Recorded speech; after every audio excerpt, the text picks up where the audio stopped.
আজকে আমরা গেছিলাম খুবই ইম্পর্টেন্ট একটা কাজে। কাজটা এতটা পরিমাণে ইম্পর্টেন্ট যে না করলেই না। তাই সকাল সকাল খবর পাওয়া মাত্রই আমরা বেরোয় পড়ছিলাম। আমরা মানে আমরা ৪ জন। আমি, সুজাতা, সাথী আর মৌসুমী। নতুন রাস্তা তৈরি হয়েছে বলে কেউ আর পুরনোটা দিয়ে যায় না। আসলে এমনটাই হয়। নতুন কাউরে পায়ে গেলে পুরনোটার আর কদর থাকে না। তো কেউ কদর করুক বা না করুক, আমি ব্যাখ্যা করি আজকে আমরা কোন জায়গায় গেছি। আসলে আমরা সরকারি চাকরি পাইছি, প্রতি মাসে ১৫০০ টাকা করে ঢুকবো।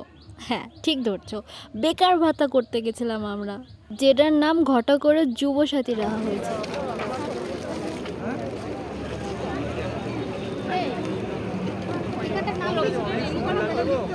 আমার একটা আসছে এখনই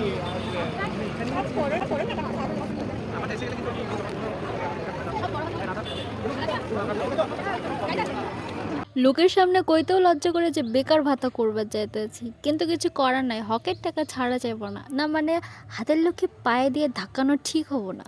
তাই বেশি ভাবনা চিন্তা না করে ফর্ম ফিল আপ করেই দিলাম। তোমরাও করে নিও। সরকারি চাকরি